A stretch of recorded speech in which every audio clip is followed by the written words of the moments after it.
Hello, this is Rojira. I am joined with my friend Amadeus Dredd, and we're going to go into the fog.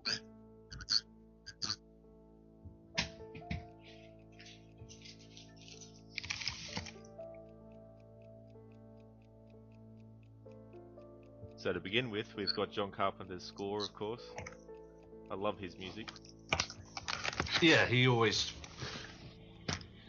he composes his own scores on most of his own films, I believe.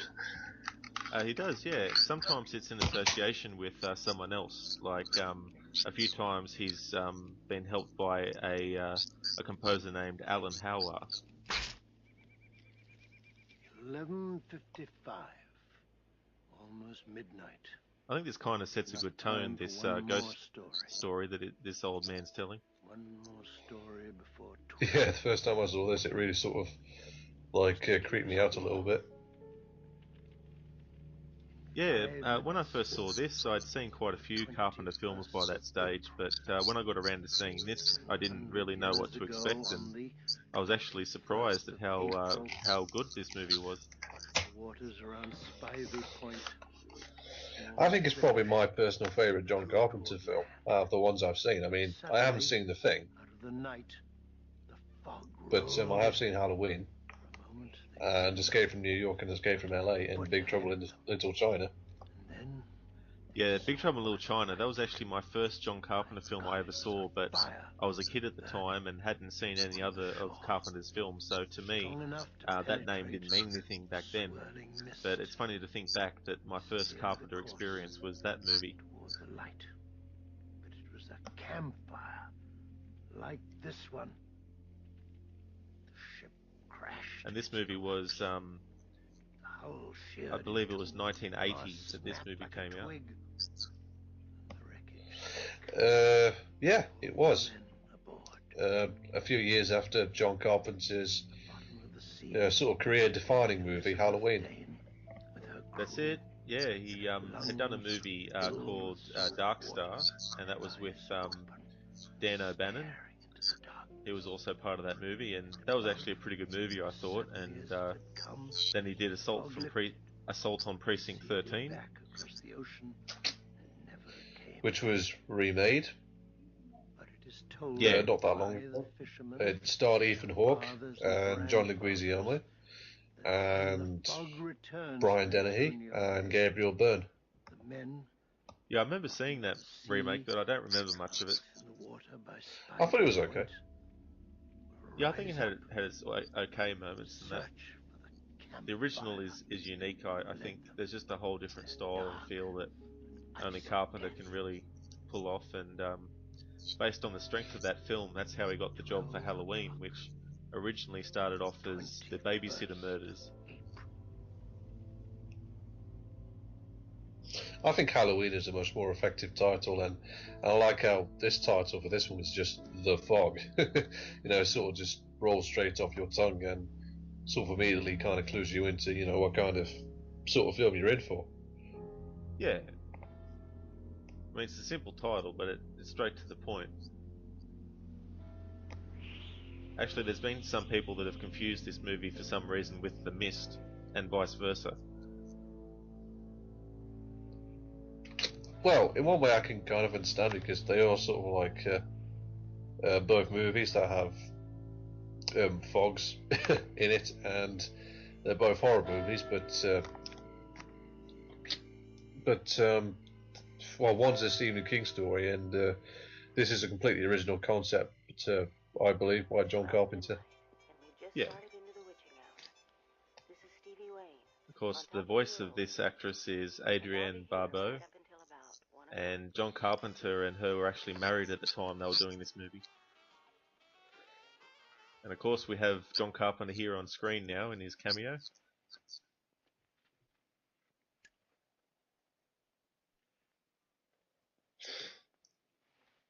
Jamie Lee Curtis, she's, well, been acting for a long time, and yeah, I just recognised John Carpenter there. I never recognised him before. Yeah. I'm all through, Father. So he's got his one line. Oh, thank you, Bennett.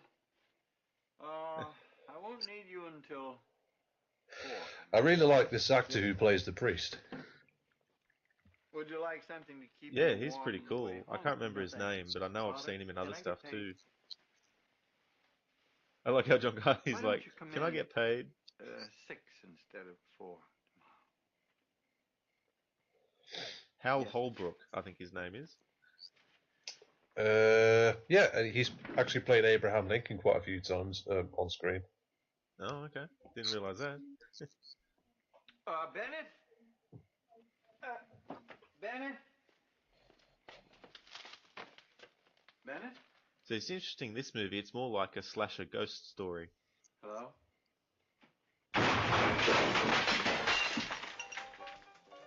Yeah, I think so too. And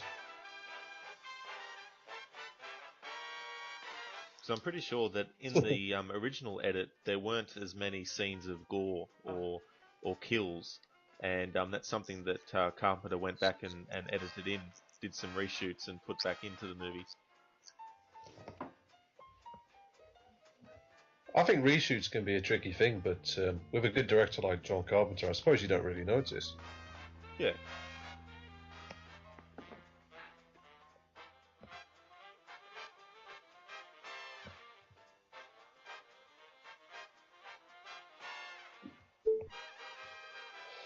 And of course, I think that's the journal by his ancestor. Yeah, it's kind of an interesting thing in this movie. It's sort of like the misdeeds of your ancestors coming back to haunt you. Quite literally. That's it. And I like how it's kind of like a pirate ghost story as well, because Blake and his crew were pirates. Yeah. And actually, one of Oh, them is played by Rob Bottin. That's it, yeah, he plays Blake. And for those who don't know, Rob Bottin is sort of like a well-known special effects artist who worked on many films such as RoboCop, Starship Troopers, and Legend. Yeah, and The Thing as well. Did some amazing effects on that with the creature and how it could change into many different creatures that it encountered, and including humans. Yeah, and I would imagine he would have worked on this film as well.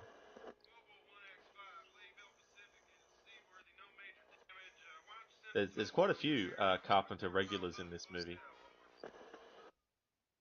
I saw Tom Atkins in the credits. I forgot that he was in this.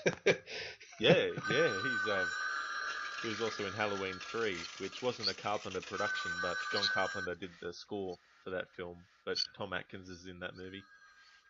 I think John Carpenter was a producer and a writer on Season of the Witch.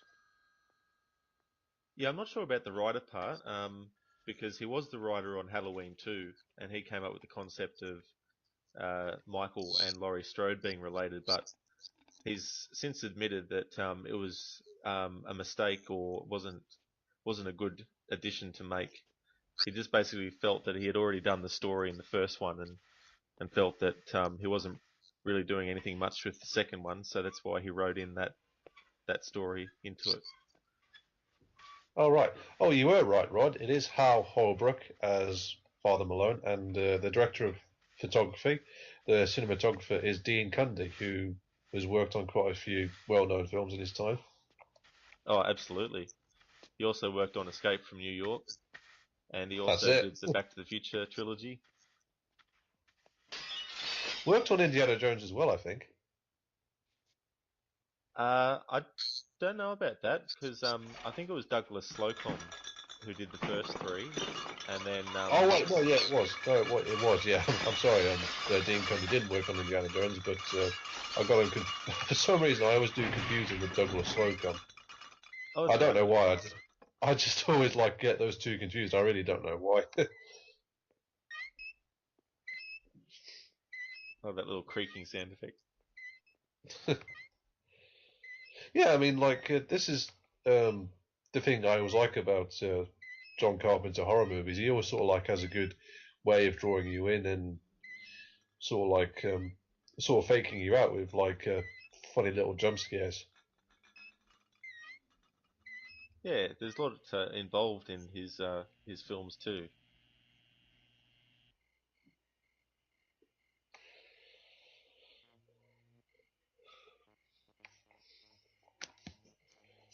Now, I haven't actually seen the remake, so I don't know if it does anything different to it, but it's just one of those movies I've never really gotten around to seeing.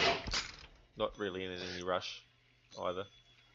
Nah, from what I understand, you're not really missing out on anything. I mean, I haven't seen it either, and I just never felt an urge to. I mean, why? And I think John Carpenter doesn't doesn't care too much. I think he just, as long as he gets his royalty check. Pretty much, yeah. He's sort of a bit laid back, and I guess he's just got to the point where he's like, it's inevitable, it's going to happen anyway, so no need to make a big deal out of it. But the thing is, I think that a lot of the people that do remake his movies are just sort of not understanding that he's got a unique style to his way of doing things. So if you're going to do a remake to one of his films, then you're facing an uphill battle. It might be different with a movie like Christine, which he directed, and is a really good Carpenter movie too, actually. But if someone was going to remake that, then they'd probably be best to make it a bit more like the novel, which is a pretty good novel. It's a good read. Now, this actress is Nancy Lewis, and she was one of the characters in the first Halloween. She was actually Annie, the daughter of the sheriff. This is KAB, Antonio Bay, California. Written by Carpenter and Deborah Hill, one of his biggest co-collaborators. Yeah, she unfortunately passed away. I can't remember what year it was, but she's no longer with us. All right, oh, that's a shame. Yeah, and she and John Carpenter were going out together at the time they were doing Halloween. And apparently she was sort of, I don't know what the word to use is, but because he was married to Adrienne Barbeau doing this film, I think she probably still had feelings for him, and the shoot might have been a bit difficult for her in that respect, but... Oh, I see. And, well, the thing is, I'm used to seeing Tom Atkins with a beard or a mustache, so... Yeah. Maybe that's why I didn't quite remember that he was in this film, because in this film he's completely clean shaven. That's it, yeah. Most of the movies that I've seen him in too, he's had the mustache. Yeah, the Atkins mustache, yeah. So, I think Tom Atkins is sort of very natural. He has a very sort of like laid back way of acting. Oh yeah. Obviously Jamie Lee Curtis, who I always forget, started out very young, and obviously her mother was, can't remember the name of her mother, who starred in Psycho. Are you weird? Yes, I am. Yes, I am weird. Was it Tony Lee Curtis? Yeah, her father was Tony Lee Curtis. All right, yeah. I'm just drawing a blank on her mother's name. Oh, yeah. I thought you never hitchhiked before. Which is quite embarrassing, but it'll come to me. It is quite embarrassing, yeah. But yeah, Jamie Lee Curtis, she's I think quite rightly regarded as one of the best screen queens. And unlucky. I'll see. She, I don't know if anybody saw Halloween H2O, in which she reprised her role as Laurie Strode, but she was probably like one of the few okay things in that one. I'm fine. I'm fine. I think so. What the hell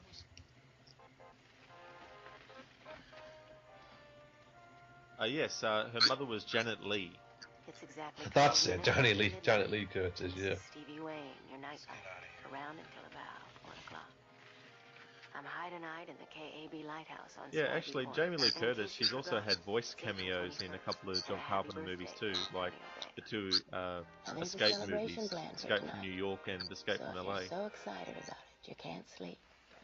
Well, stay up with me, and I'll figure out some way to keep you. Yeah, that's true. And Adrienne Barbeau, I think in this she plays a radio DJ, and I think most of her scenes, if not all of her scenes, are just her in this sort of like radio station / lighthouse. What have you got? Pretty much, yeah. See if you're lonely, if there's anything. And here we go, we have another Carpenter regular. This is Charles Cyphers.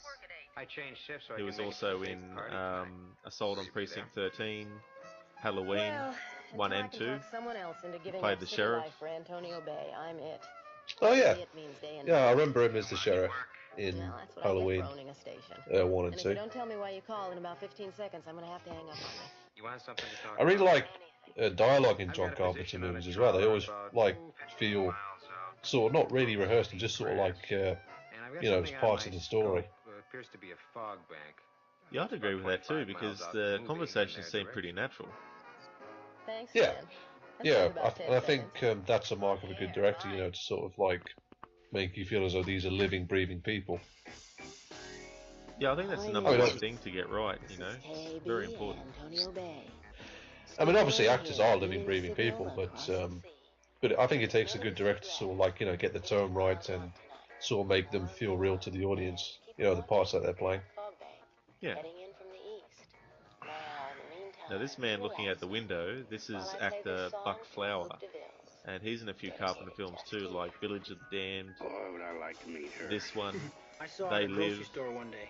and he's You would also like to in meet her. the first two Back to the Crazy Future little movies. fog He's bank this out drunk there. What do you know bum about that her? Marty She encounters owns that twice. lighthouse. I know In the that. Her first son movie, plays he Little League says, with my kid brother. She's a crazy wonderful drunk driver, and then in the sequel he says, crazy drunk pedestrian. Drunk pedestrian. Yeah, it's Red. Yeah, Red the bum. that's it. Hey, there's a fog Of course, bank now out the there. fog's coming. All right, I'm drunk enough. Let's Yeah. go back. I suppose in one way you could call this sort of like a ghost pirate movie as well. And I think that's like kind of really cool in one way. Just give him a hand. Come here. Yeah, I kind of like that combination. I like ghosts mixed with the supernatural. That's why I like the Monkey Island games and also the Pirate of the Caribbean movies. What was it?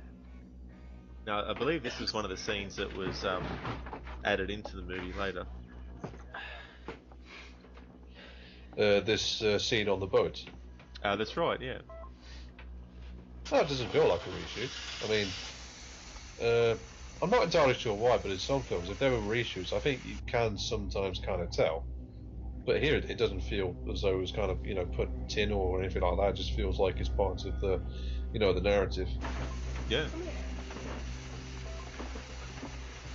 And it kind of makes sense to have some characters who are just intercepting them first before they even get to the mainland. Yeah, and it makes sense it would be fishermen because, you know, they'd obviously be out on the water and isolated. That's right. Hell. Like, I love, like, the atmosphere in this film as well. Just, the way how the ship goes past, it just looks...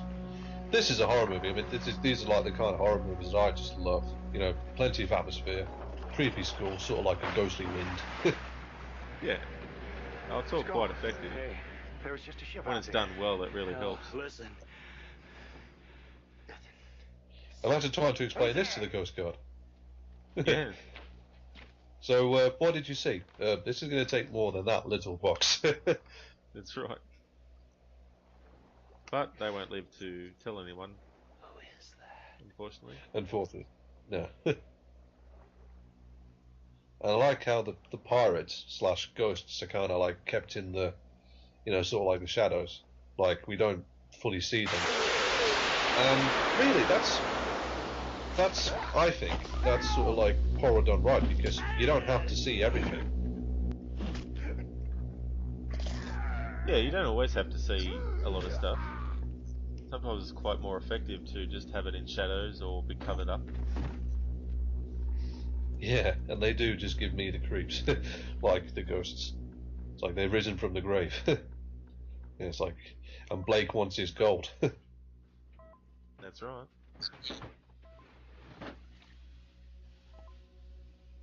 Hell, it's right beside us. It's big, Hell. And of course you have the only person left alive who doesn't yet know what's happened. I like how these things walk as well. It's like they're sort of floating. Yeah.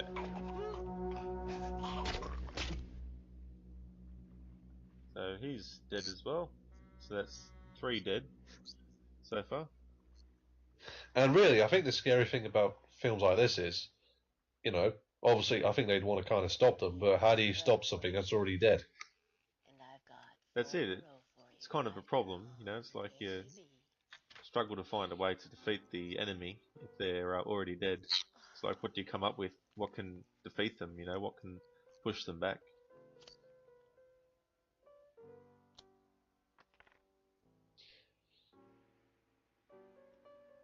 And Adrienne was also in Escape from New York. Been a while since I've seen that one. I don't really remember her in that film, but I think she's very good in this film.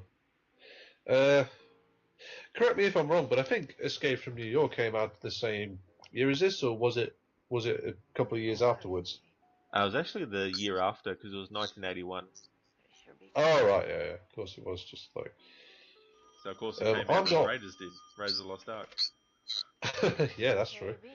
I like what you said. Personally, I'm not the biggest fan of Escape from New York.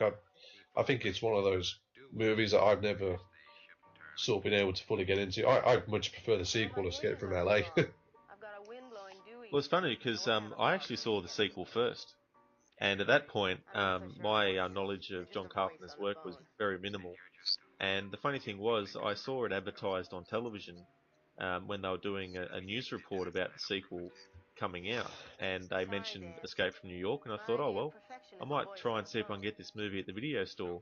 And unfortunately, where I was living at the time, they didn't have it, so all I could rent when it finally came out was the sequel. So I watched it, and I love the song at the end in the credits by Rob Zombie, by White Zombie, sorry, the one. I think that's quite a cool song, and so I finally got to see Escape from New York probably about 5 years later, I think it was.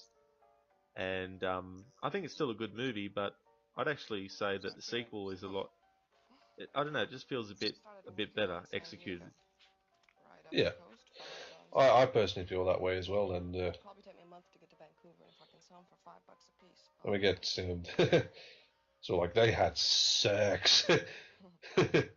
Tom Atkins and Jamie Lee Curtis, and they're probably going to get punished for it. Nick.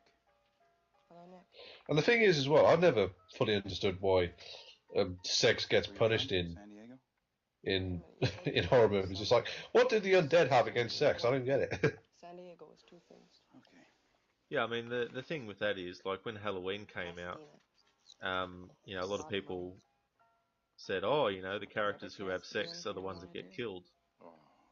And the funny thing is, like, that was sort of taken as gospel for every movie, and so a lot of other movies started to do it too, namely the Friday the 13th series. Yeah, and it's kind of become like a tired cliche by this point, I think. But well, since this was 2 years after Halloween, I suppose it's not really that much of a problem. No, I think in some ways it's just saying that you know, a lot of the characters who die in movies when they've had sex is because they're not paying attention to everything else. You know, they're sort of preoccupied. And I think a lot of the themes of these movies is, you know, you have to be aware at all times of your surroundings. You know, if you get too drunk, or if you get drugged up, or if you get, you know, if you're having sex, then you're not fully focused on your environment around you, and that's when you get killed. Well, the ghost was knocking on the door, and now he's walked off. And I still think, just like the way how the shadow looks really creepy as well. Now the thing is, this guy here, I don't know his character name, but it makes you wonder. He seems like someone who. Do you think he's related to any of the people who stuffed up the pirates? Do you mean Tom Atkins' character? That's right, yeah. I don't really know, but I know Father Malone. His ancestor had something to do with the sinking of the pirate ship. Yeah, I believe he was the main. His ancestor was the main instigator. He was, yeah, and he melted. Spoilers. He melted the gold down and turned it into a cross. Yeah. And yeah, so in this movie, the the town is celebrating. I think it's 100 years since its founding is what they're celebrating. I'm pretty sure, and of course on that 100th anniversary, they're going to get an unpleasant surprise. In more ways than one, yeah.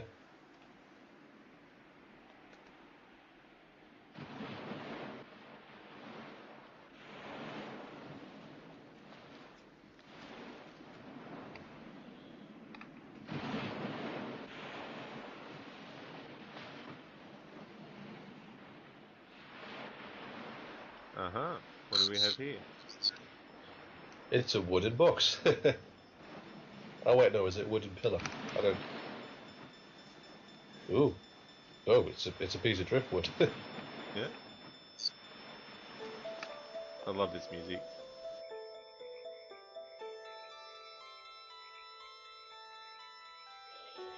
I actually forgot a few scenes in this film, like take place during the day. I'm not really sure why. Like, I just thought it all took place at night in my memory. Yeah, it's interesting when horror movies do daylight scenes because you often associate horrific things in horror movies happening at night because it just seems a bit more, kind of a proper match. But of course, in movies like Texas Chainsaw Massacre, you have terrible things happening during the day, and I think it just goes to show that in a lot of horror movies, even though it's the daytime, doesn't mean you're safe. You might think No, it's only the and night times that you need to be afraid. Sometimes exactly, yeah. Sure, Mom, but look it. First it was a gold coin, and then it But I turned think in into this snake movie's for case, what? the ghost pirates have, I But don't know look if at it. they're Come on. just gone back to their ship to wait till dark falls again, Good morning, or Aunt. whether the fog is actually part of them, if you know what I mean. Yeah, Like old Mr. Makin told maybe us part about of ghost their stories. their thing is that they're Would you thank Mrs. Coates? connected to the fog itself in some Yes, way. ma'am. Mom, can I have a stomach I pump? think they are. I think maybe they control the fog in some way, maybe I'm to gonna go look for hide more gold. themselves Maybe this time I and can sort make of a like gold coin. frighten their victims, Yeah. which they do quite effectively, I might add. Oh yeah.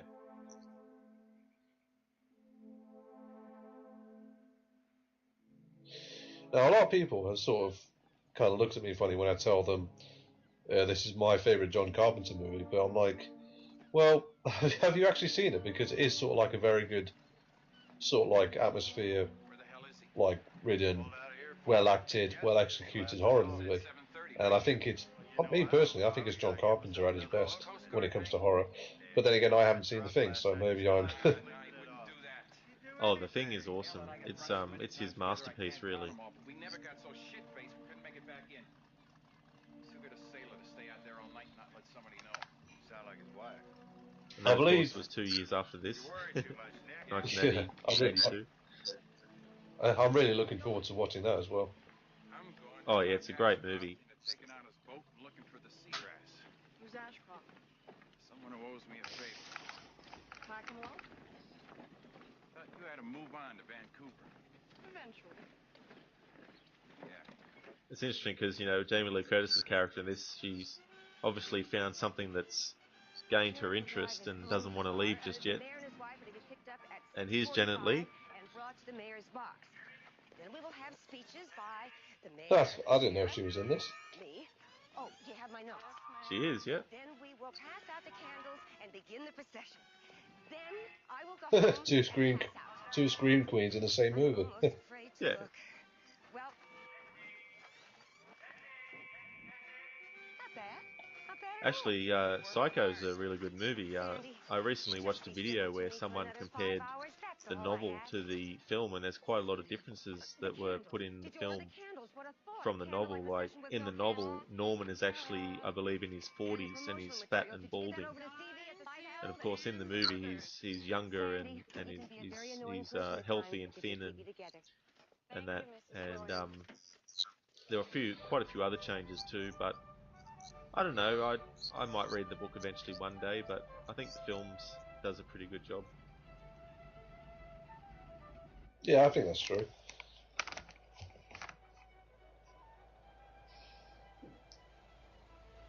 When I was in film college, for some reason, I always confused John Carpenter with Alfred Hitchcock.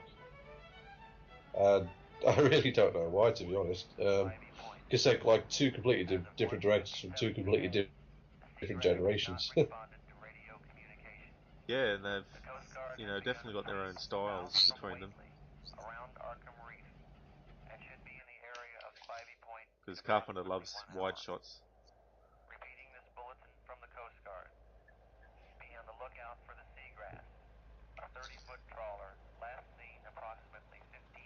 He's definitely one of my top favourite directors.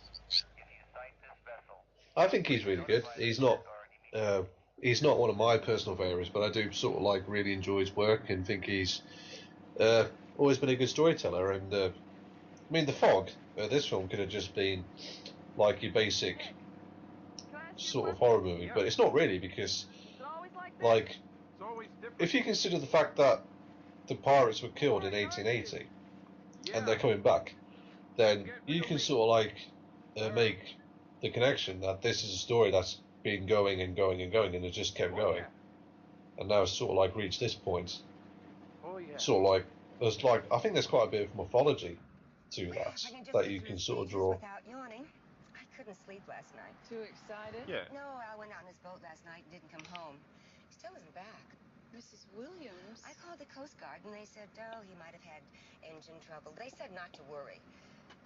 He was complaining about his boat last week. Maybe you ought to go home. Oh, that's the last place I want to go. My dog started to bark at 12 last night and didn't stop until 6 this morning. What happened? He was pointed toward the ocean and growling. What does that tell you? It's funny, in Halloween 3, Nancy Loomis here and Tom Atkins, they're both in that movie, and they play estranged husband and wife. This town sits around for 100 years and nothing happens, and then one night the whole place falls apart. Oh yeah, of course they did, and I would imagine they would have been drawn to the project because John Carpenter was producing it, and he helped to get them on board. Yeah, it's actually a really good movie, Halloween 3. Maybe somebody picked them up. Underrated, I think. Oh yeah. Water in the generator. But the deck is dry And ironically, much better than most of the Halloween sequels. Yeah. They kind of got really out of hand. I don't think John Carpenter had anything to do with them after Halloween 3. No, once Halloween 3 was unsuccessful, that's when he bowed out. Because the intention was that each Halloween film going forward from Halloween 3 would be its own standalone story, and each one would be unrelated to the previous. Yeah, but most people, when they saw Halloween 3, said, "Oh, Michael Myers isn't in it." Yeah, I think the thing was at the time, I haven't seen the trailer, like the vintage trailer for that movie, but I think a lot of people at the time didn't even know going in what the go was. They just were watching the movie, and as they were sitting there watching, they suddenly realised, hang on, this isn't actually a sequel to the Michael Myers films. And I guess bad word of mouth broke out, and reviews came out, and it was like, you know, the truth came out about what it was. But I do think that there was a lot of people that didn't know going in. But today that'd be different, because that information would have been leaked in some way, would have come out early, and people would be like, "Oh, okay, we go knowing in. We know going in that Michael Myers isn't in it." But that wasn't the case, and history went the way it did, and the Halloween franchise sort of went down and down and down. That's true. Oh.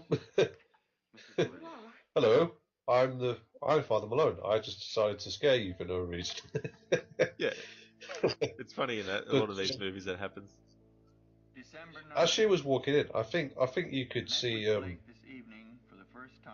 I think you could see the gold cross sort of hanging up in the background. Yeah, I didn't even notice. What a vile disease this is.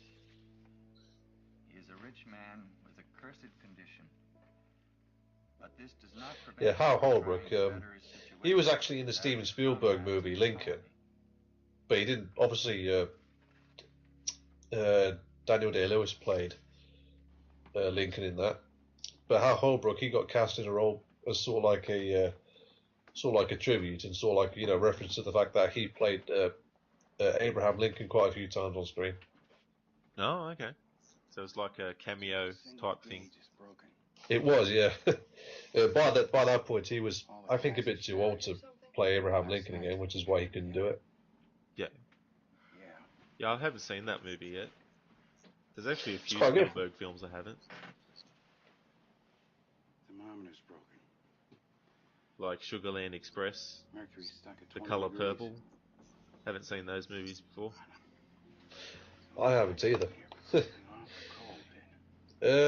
What are the sort of John Carpenter movies would you recommend, Rod? Well, I definitely recommend this movie.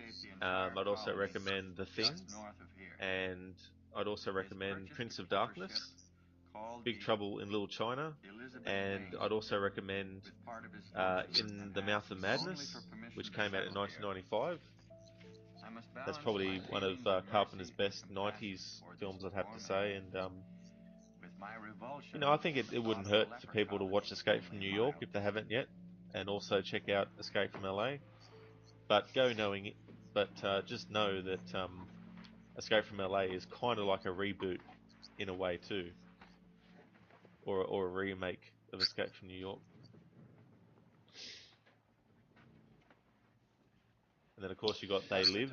That's another cool Carpenter film, so I'd recommend that too. And Vampires, I thought that was quite good. Halloween, Halloween definitely.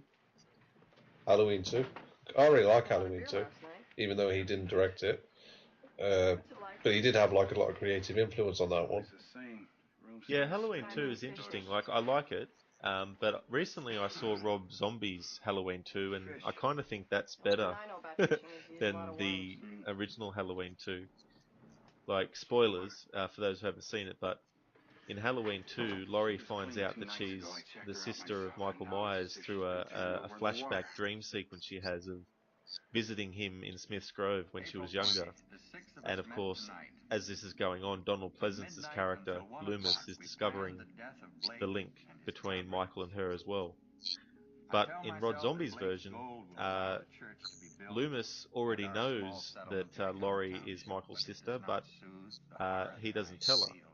And so what happens is he writes a book, and the book is published, and then Laurie gets a copy of the book, and she finds out that she's related to Michael through reading the book. Wait for the Coast Guard. So, of course, she's distraught and pissed off, and that's why she basically goes off the deep end and gets drunk and wants to go out and party and just, throw her life away. And I kind of think that her finding out that way was better than just having some weird flashback dream sequence. Because number one, I wouldn't want to, let Michael see his sister after what he had done to his other sister. I think, taking her to the place to see him wouldn't happen. But yeah. My father was a fisherman. He ran That's fair enough. Whiteley Reef. I thought Tom Atkins would get killed off a bit earlier on, but he's still here. That's it. Yep, he's still going. He looked to windward. It is kind of weird though, because I'm like so used to seeing him with like a steel grey mustache, but here he's a bit younger, and he's like, you're not Tom Atkins without the mustache. Nothing moved on the deck, but she held her course. He's also in another cool movie that I only just saw earlier this year for the first time, which is Night of the Creeps.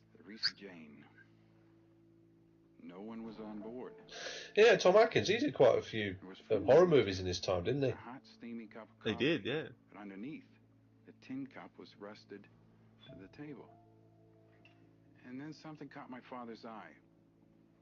It was a gold doubloon, minted in Spain, 1867. I like the way how the cupboard door sort of like sort of like creaks and like it doesn't quite open. That's it. He unzippered the pocket to give me the coin. And of course they're on the fishing boat. They're on the fishing boat. They got attacked. think I'll go to Vancouver now. Now that is how you do a jump scare. April 21st. Yeah, that was good. I just love the build-up. Like, you can see that that door is coming unhinged, and they're still having a conversation, and you know she's really into what he's telling her as a story, and then of course that opens and falls, and I just love how you think, oh, okay, so that's it, that was the scare, but no, then the dead body falls out. Yeah, John Carpenter, he's very good at doing jump scares, I think. He is, yeah. They're very difficult, I think, to do well Your grandfather had a way without with making them words. just a loud sound effect. Our celebration tonight is a travesty. Because I really do think that you can scare people by doing silent jump scares too. Like, if you just put, for example, if two characters are speaking in the dark, if you had a face just slowly start to emerge from the background and they don't know, you could scare people watching the movie.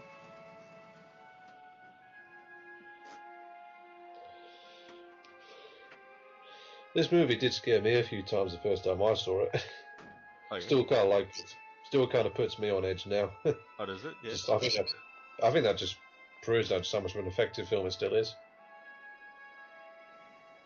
Yeah, I'm kind of funny with horror movies myself. Like, I very rarely get like freaked out or anything with them. Like, I can get disgusted with some of them. Like, if I watch a movie like Hostel or something like that, I might feel a bit of disgust from what I'm seeing. But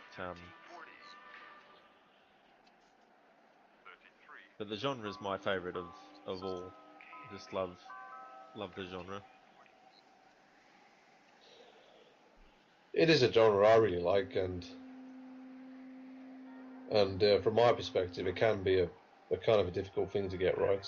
And I like this scene of Adrian Barbeau walking down the stairs and just showing off the view of the sea. Yeah, it's quite a cool location. Yeah, as if to say, you know, this is Blake's domain.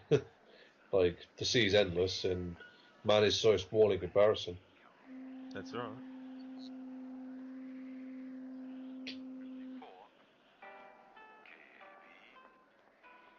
It also shows how far away she is from the town too. So if something's going to happen to her out here, she's so far away from the town, the main part of it.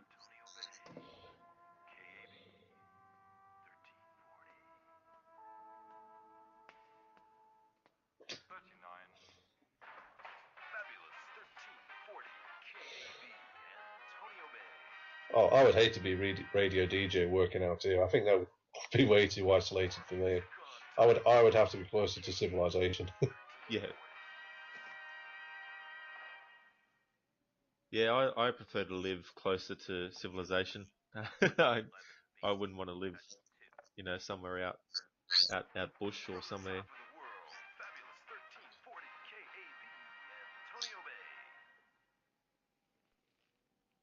Father, where did you find this? My grandfather hid it. Yeah, I'd want to feel, you know, where I'm close to people, so I feel safe. But I do like horror movies if they've got like a logical explanation for why someone might be isolated. I mean, her radio station is all the way out there at that lighthouse, so it would make sense that she would work all the way out there. Yeah. And also too, because she's the one that sort of lets them know about what's happening, you know, with the incoming weather too. Antonio Bay has a curse on it. That doesn't know.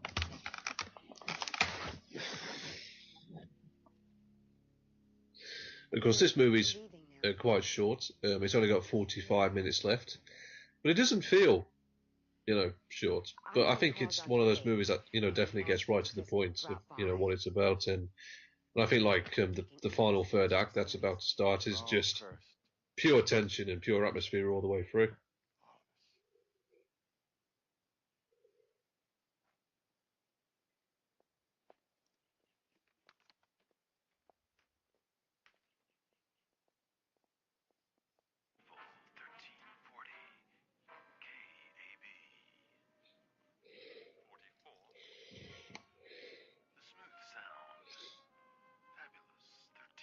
I like this. Starts to seep with water. Yeah, that's quite effectively well done, I think. And would you say this film feels slow at all, Rod? I mean, I don't think this film feels slow. I think it sort of like moves along very quickly. Yeah, I think it's got a good pace. It doesn't feel like it's dragging. As you said, it gets to the point of what's happening, and I think there's enough, like even what's happening now. Well, there's enough stuff that is going on that keeps you interested. I like the idea that it feels like a pretty big story. It feels like a pretty big story in the sense that, what happened 100 years ago in 1880, and now we get to this point, and it's just been sort of like completely building up to this, and obviously with that piece of driftwood sort of like spontaneously combusting, it's like you just know that something's not quite right, and tonight's the night where everything is just gonna like come together, and Blake's gonna get revenge one way or another. And also, it just goes to show that they do have a power over some things in the daylight too. He had water in his lungs. Yeah, because I think that piece of driftwood was part of their ship. Yeah. So it's kind of got their essence on it, you could say. You okay? See his eyes?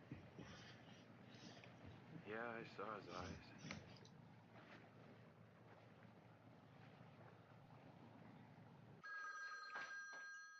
The other thing I like about the horror genre too is you can mix so many different genres with it. You can do action, you can do adventure, you can do sci-fi, you can do comedy, you can do drama, thriller, Andy, western, war movie. There's just so many different ones. Comedy, romantic comedy. First it was a gold Yeah, Shaun of the Dead. It turned into the wood. Rom-com. I want you to stay away from the rocks. Do you understand? I think we're definitely going to take a look at Shaun of the Dead this month. Absolutely. I know, honey. It's all right. Well, who's got an arm off? Anything else unless you come and get me first, okay? Is Mrs. Kobritz there? But Okay. I can understand if people think, well, if they don't sort of fully get why I prefer out of the John Carpenter horror movies I've seen, why this is the one I prefer. But Halloween feels kind of like a very basic movie to me. Whereas in this film, John Carpenter has a higher budget. He's got sort of like a good cast as well, and he's got like a very good story, and he's sort of like able to like play around with it more.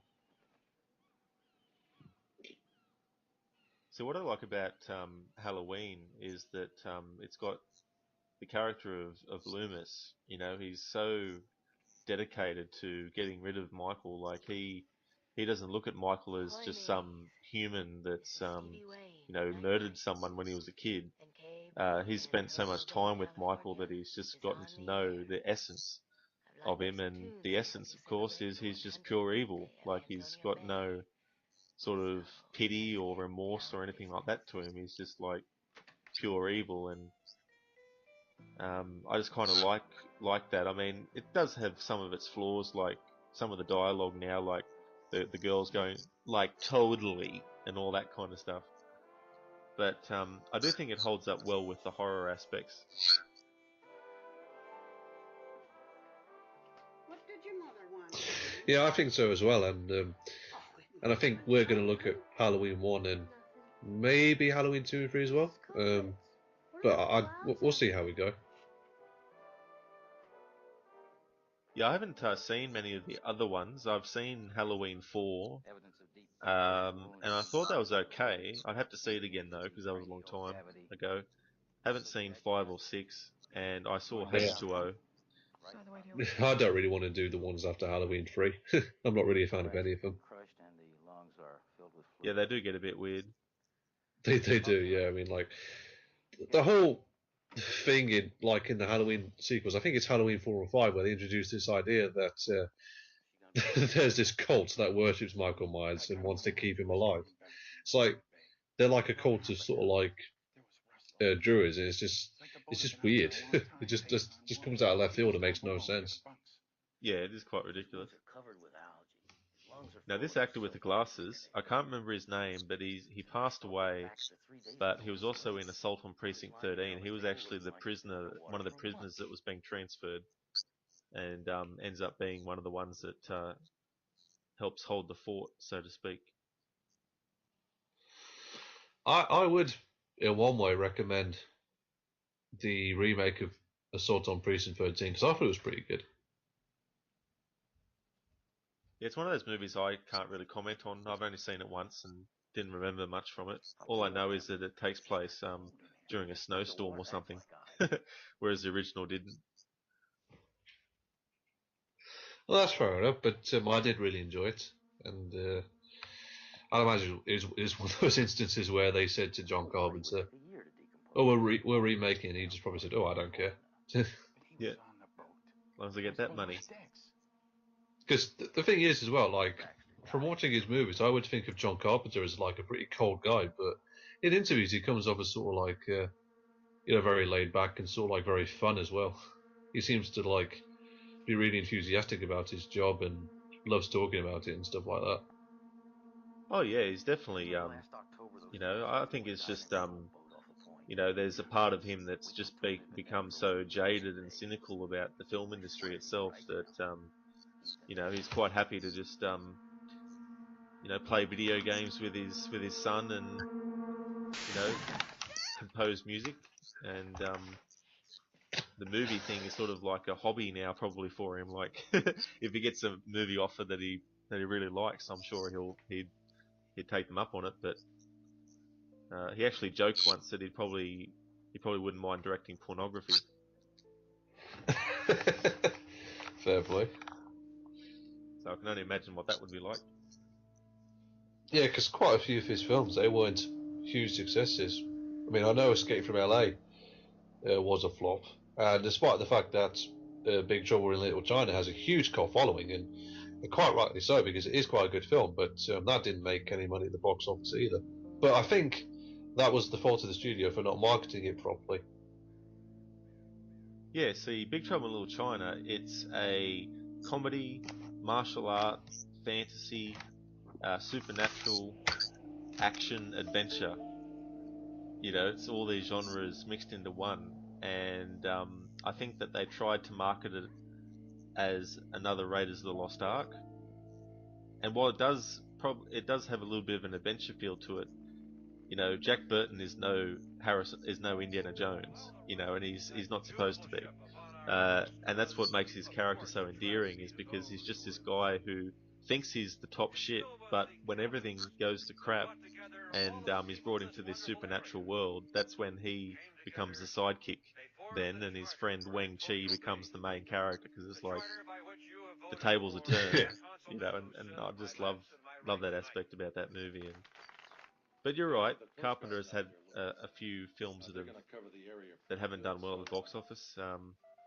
You had The Thing. Funnily enough, The Thing didn't do too well at the box office. It came out, I think, the same weekend that E.T. came out. So audiences were more responsive to a friendly alien than an alien that wants to kill you. But he still went on to do some good movies. But all I can think about is That is indeed true, and I think John Carpenter has retired from filmmaking now. I think he's just had enough. He has, in a way, yeah. Like the last movie he did was called The Ward, but I haven't seen that one yet. Because now we got, I would say, sort of like the halfway point of the third act. With like the second nighttime scene, and this is from here where the film, I think, really shines, because you just got you get plenty of atmosphere, plenty of shots of the fog, and you see sort of like really cool shots of the pirates as well. And everyone else sort of like acts like this part of the film really well too.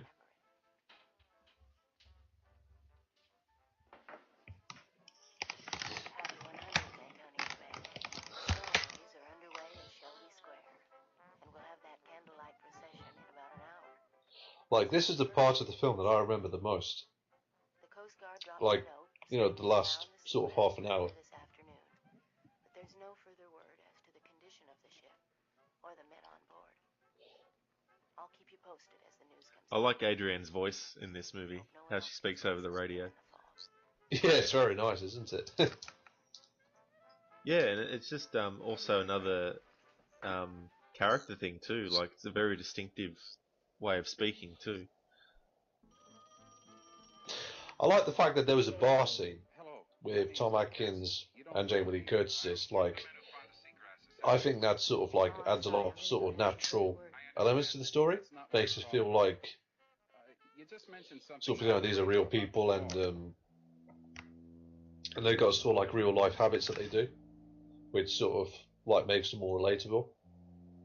Yeah. Oh, here comes the fog. Yeah, it's rolling in now. I saw the fog last night, out in the ocean in the distance. And I think for this film, John Carpenter, he composed. I don't know if anyone would agree with me, but I would say he composed quite a minimalist score, which sort of goes along well with the film. I know that sounds completely crazy. Right now it doesn't. Something happened last night. Yeah, it's definitely a great score by him. Yeah, I mean, it's not sort of in your face or bombastic or anything like that. It just sort of quite simply like adds to the atmosphere. I mean, I think the piano things, you know, the da da da da da da da da da, it's sort of like, you know, very sort of minimalist and sort of very creepy. Yeah.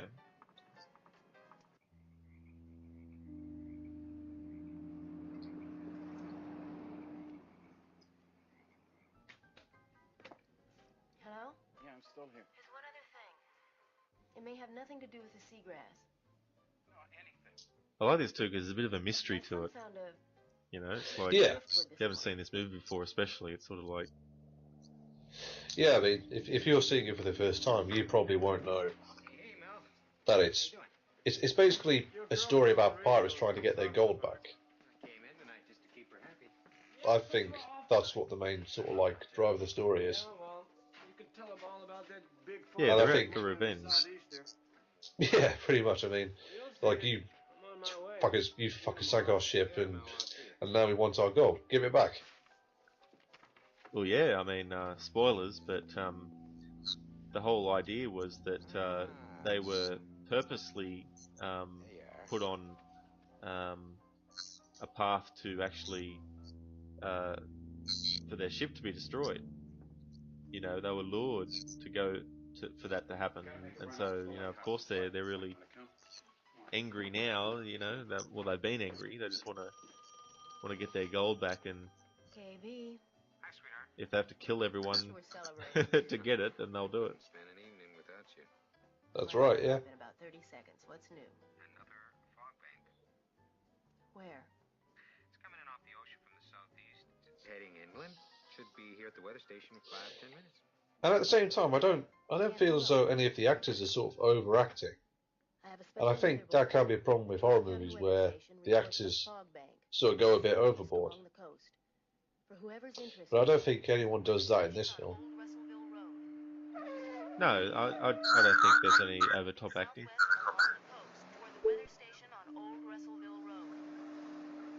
And when I first saw this film, I thought Tom Atkins was going to be like sort of like the action hero, but no, he's just a regular guy like everyone else in this film. You sound different tonight. Yeah, they're all just regular people. I just feel like talking, that's all. And the reason why I thought that was because I'd previously seen Tom Atkins in Halloween 3 Season of the Witch, in which I just realised I said that. But yeah, in that film, he sort of like takes an action role to stop the terrible thing from happening, and I thought he was going to do the same thing in this film, but no, he doesn't really, which is perfectly fine, I think. You've seen fog once, you've seen it for life. Yeah, I mean, in Night of the Creeps, he's very active in that. Like, you know, he goes around with a shotgun at one point. And, I'm definitely going to have to watch that. oh, I'd definitely recommend it. I hadn't seen it before, and I'd heard of it because the director of it also directed Monster Squad, and the director's name is Frank Decker. Barometer's falling, temperature's dropping. Then what is it? What the hell's that? Yeah, Monster Squad, that's another one from the 80s that's considered to be a bit of a cult classic. I've never seen it, but apparently it's sort of like one of those 80s movies where there's like a group of boys and they all like have to come together and stop monsters. You know, hence the name Monster Squad. Yeah, no, it's quite a good movie actually. I've only seen it once though, but I'd like to see it again. This has got to be a joke. But yeah, based on the Monster Squad, I thought if I ever get to see Night of the Creeps, I should give it a watch. Someone's at the And front yeah, I door, was definitely sweetheart. happy when I eventually got to see it. And whoever it is, Now with this scene like finding here with the fog coming underneath the door, that's one of the many things that sort of like got to me when I first saw it. So it's like, doesn't matter if you shut and lock your door; these things can get in either way. That's right. Yeah, adds to that whole thing of you're not really safe. Hello? Yeah. Oh yeah, definitely. Anybody here? Which I think, is something that horror movies should strive to do. You shouldn't let. I don't think you should let the audience have many times where they feel that they are safe in the movie.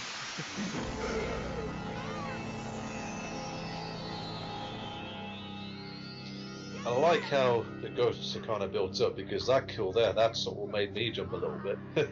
It's like you just, it's like they're coming, but Carpenter he just builds them up so much, and when they finally pop up, it's like oof. Yeah, that's one thing about horror movies. You got to keep on your toes. You never know when something's going to pop out.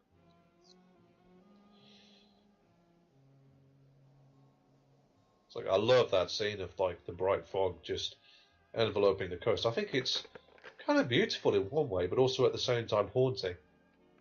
Yeah. There's like, what is in the fog? And so all of I us don't know. living here in Antonio Bay today owe a great debt of gratitude to those Whatever's brave in men it. 100 years ago Don't be who in its way. struggled and sacrificed to make this town grow into what it is today. And it is up to us to keep their Well, spirit alive. obviously we know what's in there, and I just love the idea that this movie starts out as one thing, sort of like you kind of like basic mystery movie, and then it becomes like a ghost pirate story, like, which I just love the idea of personally. Work together. We have a vital, thriving community, and I say we have to keep it that way. But in a way, a lot of the times the music creeps in like the fog is. Yeah, that's why I quite like John Carpenter's score. It just like, as you said, it just like quite literally creeps in like the fog does. Yeah. And it just gives me chills.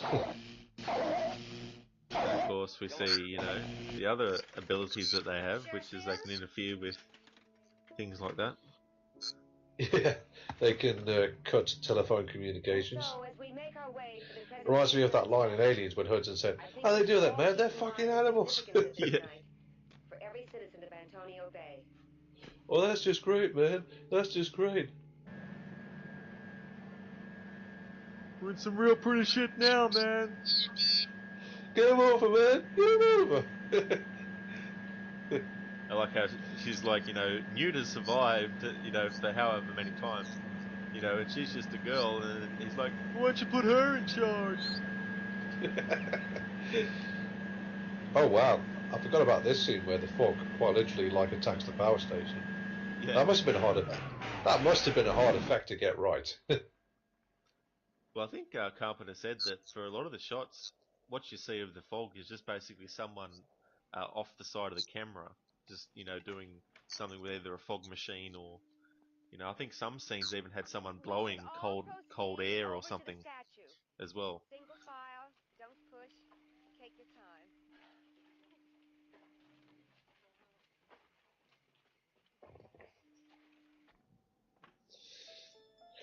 I like how simple this movie is as well. I mean, some similar horror movies. I think if this film was made today, I think they would overanalyze to death everything, and I think there would be like a flashback to 100 years ago when the ship was destroyed, and we would see like Blake when he was still alive and his crew when they were still alive, and it's like, well, no, do we really need to see that? I think we know enough about Blake and his crew, just from You know, they're the ghosts. That's all they need to be. They usually take care of these Yeah, things I mean, right you know, away. flashbacks are very tricky to do in movies too because, you know, it's ultimately another exposition scene, and like any exposition scene, you've got to do it in such a way that it feels like it's a natural part of the film. And it's very tricky because you can have a film stop dead in its tracks. Like a good example of good exposition is in The Terminator, because it's not just two people sitting, you know, in a static location. You know, he's telling Sarah, Kyle is telling Sarah information as they're going, as they're driving.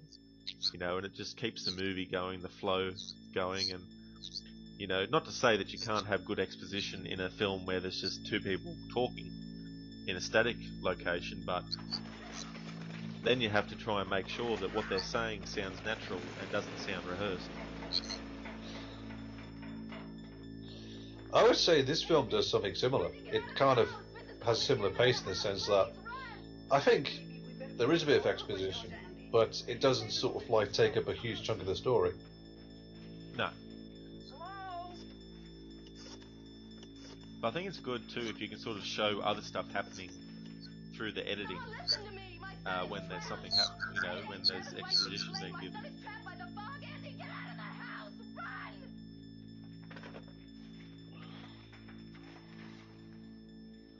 Wow, look at that. Are your windows all closed?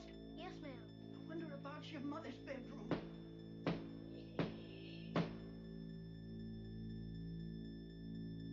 They're surrounded by the fog. Yeah. And I think in one thing that's really scary is you actually can't go out in this fog because it's like the whole presence of the pirate crew. That's right. Andy, I want you to go to your room. I think I should. Reminds me in one way of alien invasion movies where sort of like a bright light envelopes the house that a character would be in, you know, just before they get abducted. Yeah. I can't remember what happens to this old lady. Whatever it is not good. I want to see who it is. No. Can't I stay for 2 more seconds? I want to see who it is. No, you don't. Okay, I'm going. Oh crap! The old lady gets killed. The old lady gets killed. I forgot that happens.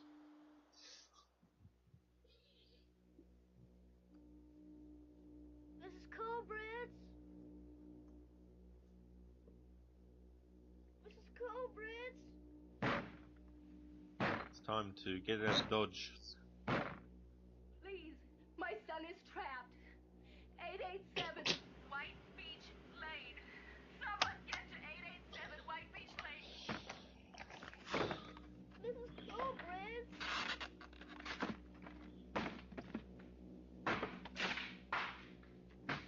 Like the light. I'd imagine that was just basically like a huge wattage lamp that they would have like put in the back of the room and shown through. Yeah.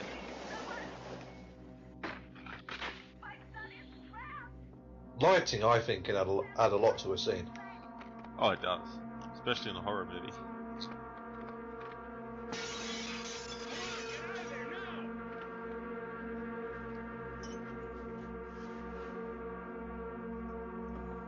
Tom's there to save the day. I can't remember his character's name, but I'll just call him Tom. Tom.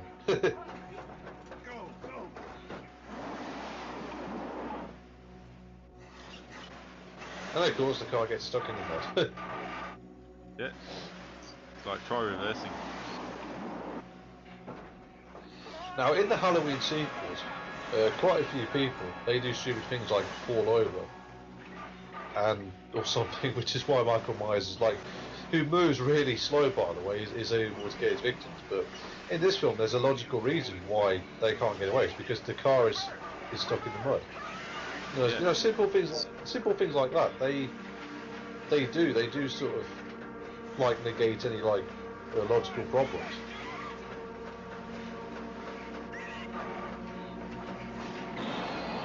Well, too, you think about the weather that's happening.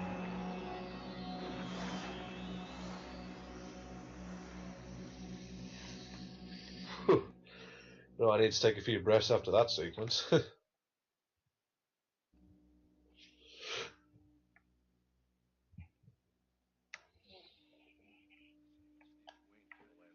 Like, I just love how this whole part of the film is just pure tension and atmosphere and dread all the way through.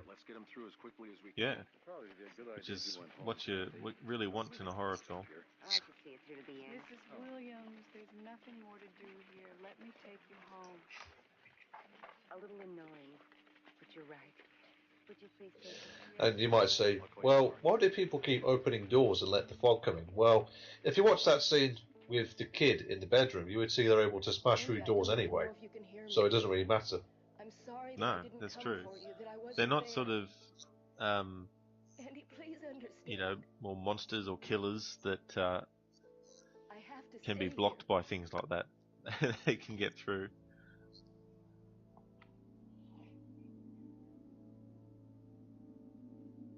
But yeah, it's like imagine being out there in this situation. You're out there on your own. Away from the beach. Towards Antonio Bay. The fog is coming. It's coming to your place. I reckon it'd be cool to watch this movie out somewhere, out, you know, where there's no one else, and just watch it when it's all fog everywhere. Sure. Yeah, with surround sound. Oh yeah, I'd love to watch it in those circumstances.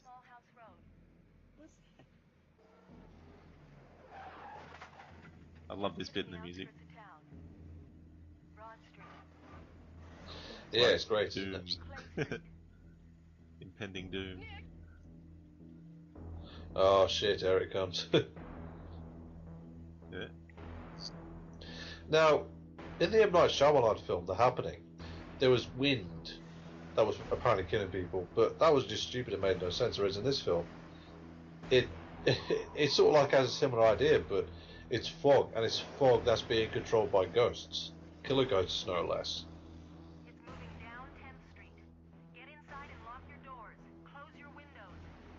Yeah, it's, you know, the entity that is coming for everyone.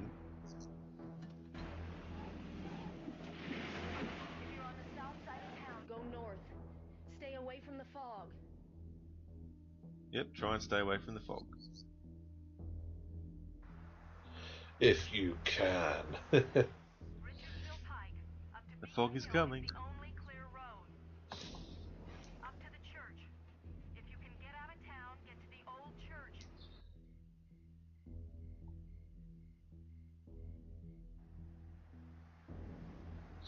And I think there's a really good scene coming up when Adrienne Barbeau's character, she gets surrounded by ghosts and she has to like find a way to escape.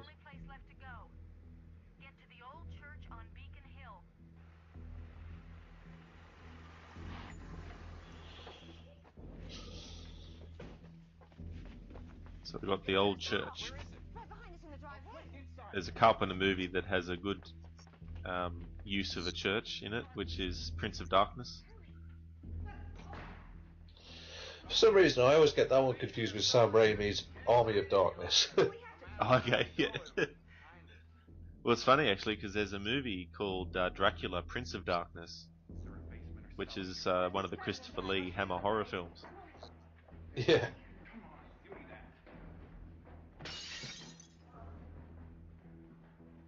And there's John Carpenter's film. Is that a vampire movie as well? No, the Prince of Darkness is it's basically a mixture of science and religion mixed with horror. It's quite an interesting combination.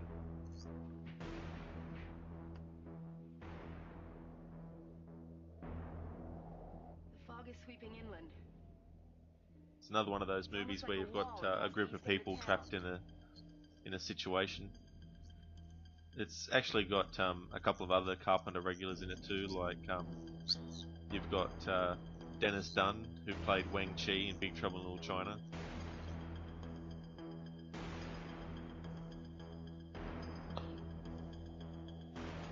Oh dear, she's in trouble now.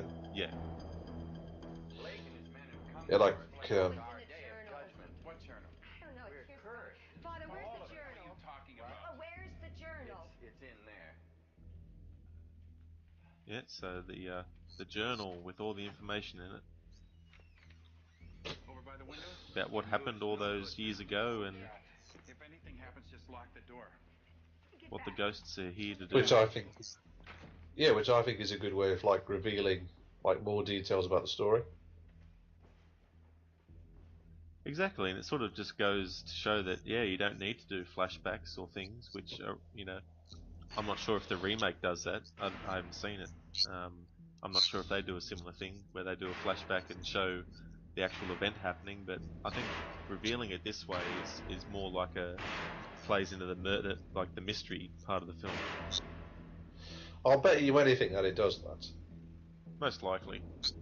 Yeah.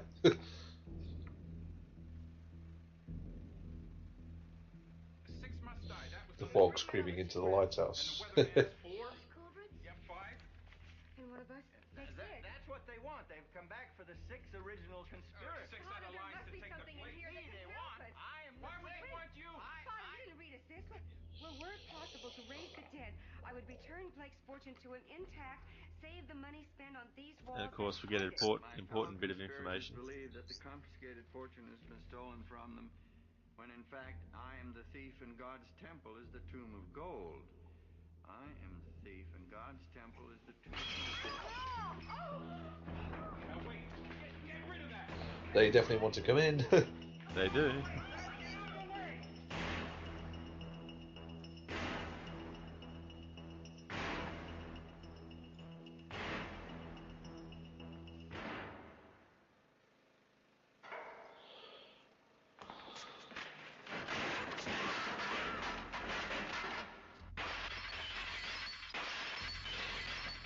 You can think of them like as zombies in one way, I think, but I think they are like definitely ghosts, instead of zombies.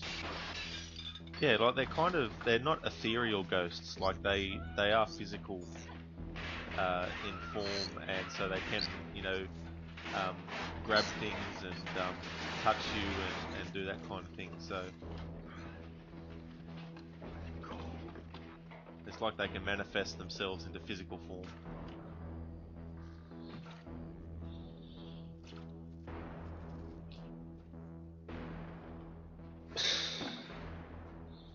Of course, now we get like this great scene in the lighthouse with Adrian Barbeau trying to escape.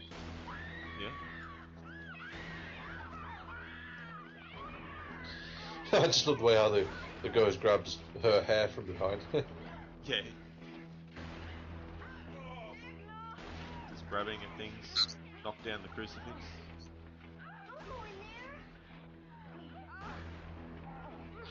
I love how casually Father Malone is walking about with the cross. Yeah, it's like he rehearsed this.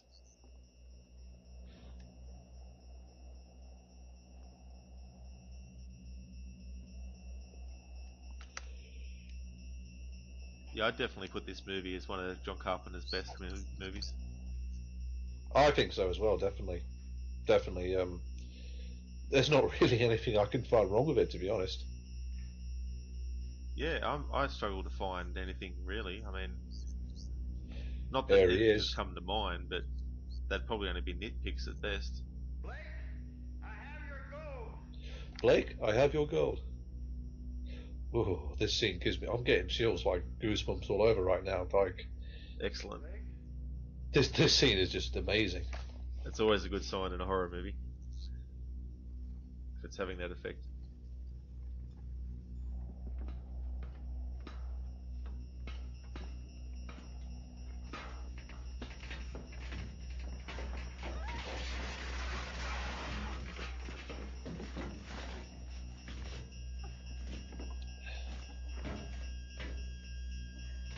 Well, no, they can climb ladders as well, unfortunately. Yeah, that won't stop them.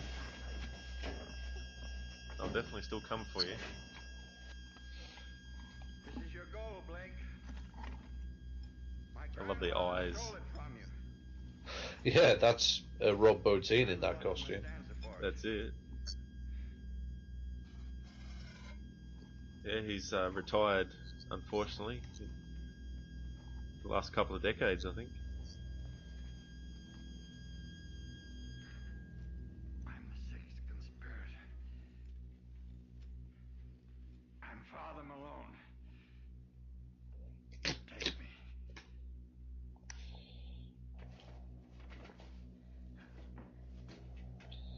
I wonder what dead pirates are going to do with gold.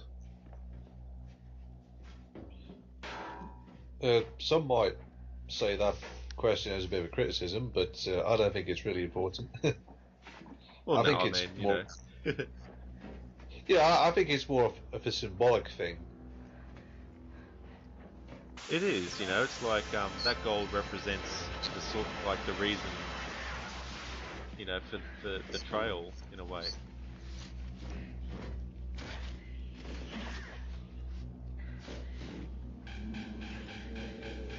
Nice. Ooh, that creepy face with the maggots. Yeah.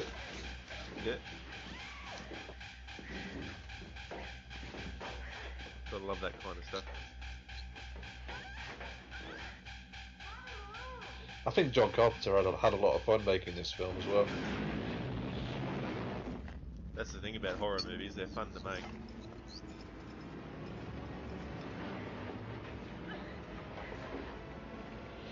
Blake's got his gold.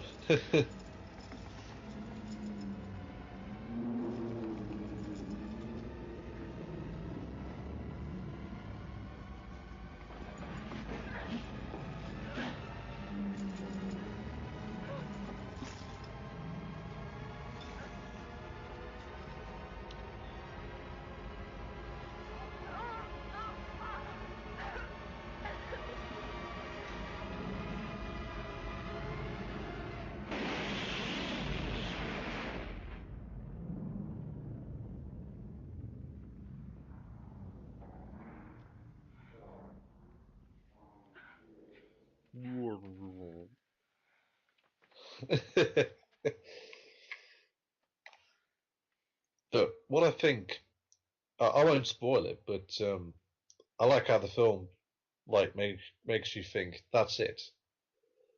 But I think Rod, you know what I'm talking about, don't you? I'm pretty sure I remember.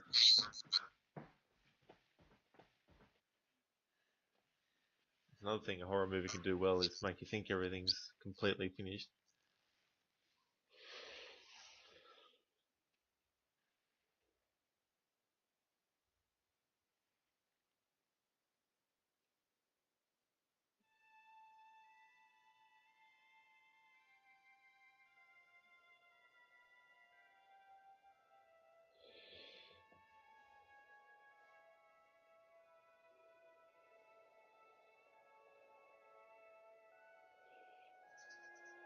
The fog's going back and like the happy music is playing.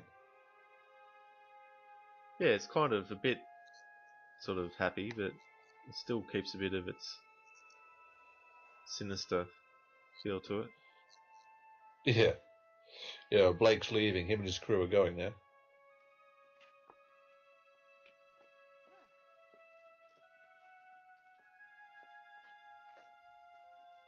And Tom Atkins is like, I'm gonna have a shot of whiskey. Why not? Oh no, he's smoking a cigarette.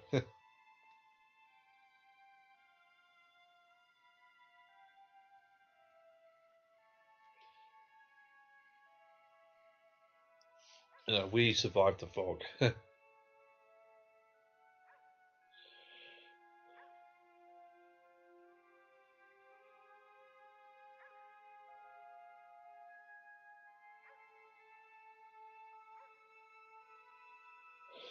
It's going. It's going.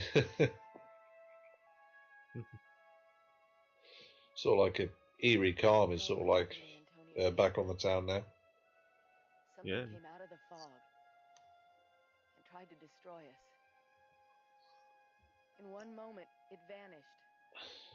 But if this has been anything but a nightmare, and if we don't wake up to find ourselves safe in our beds, it could come again. To the ships at sea who can hear my voice, look across the water into the darkness. Look for the fog. Quite a cool speech at the end here.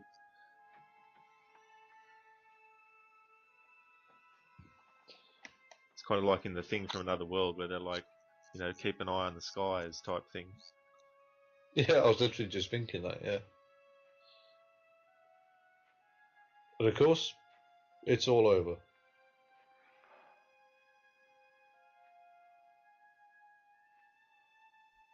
It's all over, there's nothing there.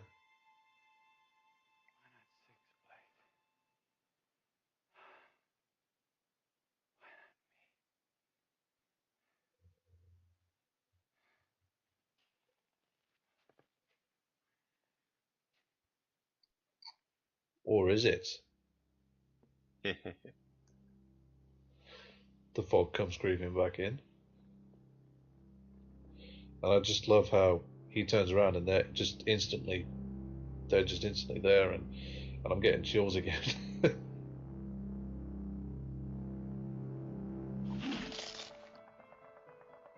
The fog. Blake had to get his revenge. He did, yeah. You know, so the movie wasn't over until that revenge was complete. Pardon me. Yeah, Nick what Castle. a great. That's the name of Tom Atkins's character, Nick Castle. Nick Castle is actually the guy who plays the Shape in Halloween, and he also directed The Last Starfighter.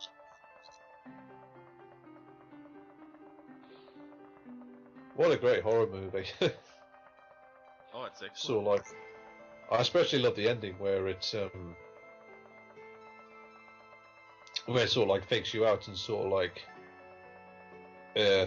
makes you think, oh, that's it, it's over. But then the fog comes creeping back through the church door, and Father Malone turns around and sees the ghost, and then Blake appears in front of him and kills him. I just think that was such a great way to like fake you out, and because it makes you think it's going to cut straight to credits, but it doesn't. It sort of like shows that little final scene where Blake gets revenge. Yeah, I think it's definitely a good way to end the movie. And while you could probably end the movie on her speech at the end, it definitely needed that last bit where he gets his revenge against Father Malone. Yeah. And I think that kind of implies that they can come back if they want to.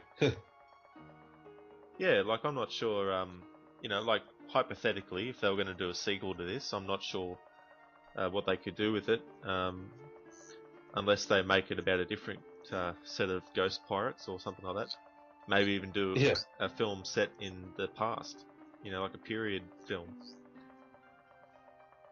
But yeah, no, I really sort of I always enjoy watching an action film. It always gives me, doesn't necessarily scare me, but it always like makes me feel chills and it's sort of like a bit on edge. Yeah. Which is I think quite effective in its own way. Well, I think that's what's important about horror movies, is that they can get under your skin.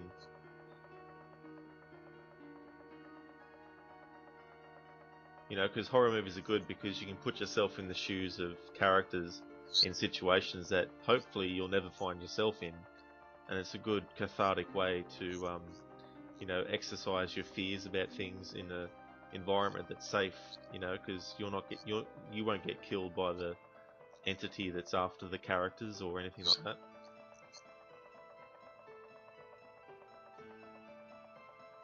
Well, thank you for listening to our commentary of The Fog. This has been Rojira and my friend Amadeus Dredd. Final thoughts? My final thoughts are definitely one of John Carpenter's best, and definitely recommend it for those who haven't seen it before. Absolutely. Definitely a really good one. And yeah, we hope to see you for the next one. Adios.